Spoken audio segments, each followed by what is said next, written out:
Kabombo kay diri sa Dakbayan sa Karkar, doon ay mga gipanghatag po ng mga ayuda. Dito po si Governor Gwen Garcia o si Senador Bongo, kaganiha mga kabombo. So ubay-ubay matod pa ang nakadawat sa hinabang gikan sa gobyerno o sa opisina usab ni kini ang Senador Bongo mga kabombo. Kaya tawagon bi si Ma'am Shalyn Lucero, ang atuang direktor sa DSWD7 mga kabombo. Aron pod makakuha ta og dugang mga detalye regarding aning pagpanghatag o hinabang dito karon sa mga kabos sa mga kaigsuonan sa Dakbayan sa Karkar. Si Senador Bongo, si Governor Gwen Garcia, may nangulo sa distribution sa assistance to individuals in a crisis situation. Assistance to individuals in crisis situation, AICS program sa Department of Social Welfare and Development, DSWD, dito sa Karkar City Central School. Aga DSWD ni gahin og 5.8 million nga financial aid sa almost 2,000 ka mga assistance to individuals in crisis situation beneficiaries. Nakadawat sila og 3,000 pesos matag usa. Si Senador Bongo nanghatag usab og mga food packs, vitamins, mga t-shirt, mga payong ngadto sa mga beneficiaries, mga kabombo, no? Matod pa mga pinili nga mga recipient kato mga kabos nato mga kaibsuonan, mga 1,963 to be exact ang gidaghanon, 1,963. Apil diri ang mga solo parents, mga mananagat, tricycle drivers nga naka-experience og crisis sa ilang kinabuhi, mga nakasugat og kalisdanan, mga nakasugat og kalamidad sa mas biktima sa sunog o baha, mga kabombo. Atol sa speech ni Senador Bongo, gipasalamatan niya ang mga Cebuanos, gamitabang niya sa iyang kadaugan pagka senador. O iya usab pahimangnuan ang mga beneficiaries nga gastuon ang kwarta nga ilang nadawat nga financial assistance gikan sa gobyerno, ilang gastuon sa insakto nga pamaagi.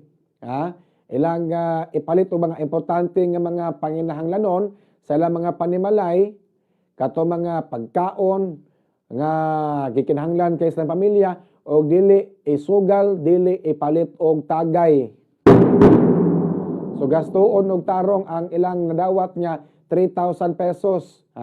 Dili isugal, dili pod tagay. Palig ko nagbugas. Siguraduon yun ang bugas, no? O panudan. Mo importante diha. Si Congresswoman Ria Gullas, Karkar City Mayor Patrick Cabarcinas, Board Member Stanley Caminero, San Fernando Mayor Maita Canoy, Bual-Bual Vice Mayor Paz Rosguni, og si Actor Philip Salvador ni apil sa pagpandistribute sa mga hinabang. DSWD 7 Director Shalyn Lucero, og si ARD Assistant Regional Director Johnny Cantero og Malasakit Center Chief Gerly Veloso, present usab sa maong kalihukan mga kabombo. Way lain senador nga mosuroy tibuok Pilipinas nga human ang iyang kadaugan pagka senador. Tanan mga lugar nga na biktima sunog iyang adtuon mga kabombo. Way lain Senador Bongo. Unya sa panahon po ni Duterte, siya po gitahasan nga i-facilitate ning malasakit program. So sa entire Philippines, gatusan na ka mga malasakit center ang natukod mga kabombo. Unya daghan na po ang nakapahimulos nato nga mga kabos nga mga kaigsuonan nga nangasakit nga didto na admit sa ospital nga dunay malasakit program.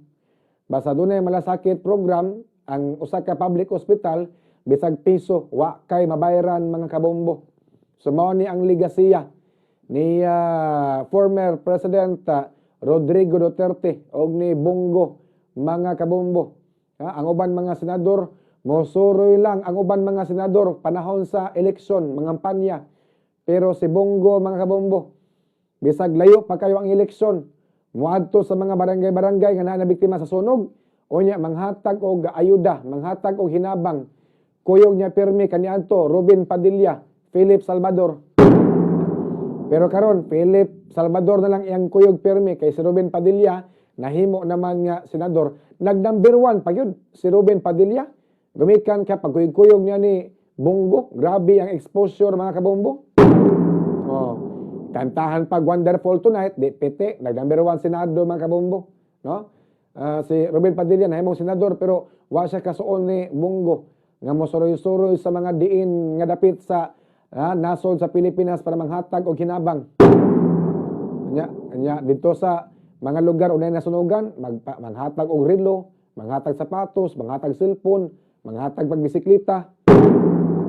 Kotob sa mga buntis diya og mga anak mo, iapil ko ninong ko, isuwat diya sa kuan, baptismal sa bata nga ninong ko sa inyong anak, isuwat diya, isuwat. Bitaw, mao man yang style onya. Kuyo gyud ya permi si Philip Salvador kay mao man ni magdapod og kalingawan, no? Ngadto karon sa mga tawo nga manambong sa maong kalihukan, mga kabombo, no? Si Governor Gwen Garcia didto pod ang atuwa nga inahan sa lalawigan sa Sugbo, no? Silang duha mo nangulo sa pagpanghatag og hinabang ato sa mga nabiktima sa kalamidad nga nakasanati og grabe nga kalisod. Apil po mga solo parent o mga mananagat diya karon sa dakbayan sa Karkar mga kabombo.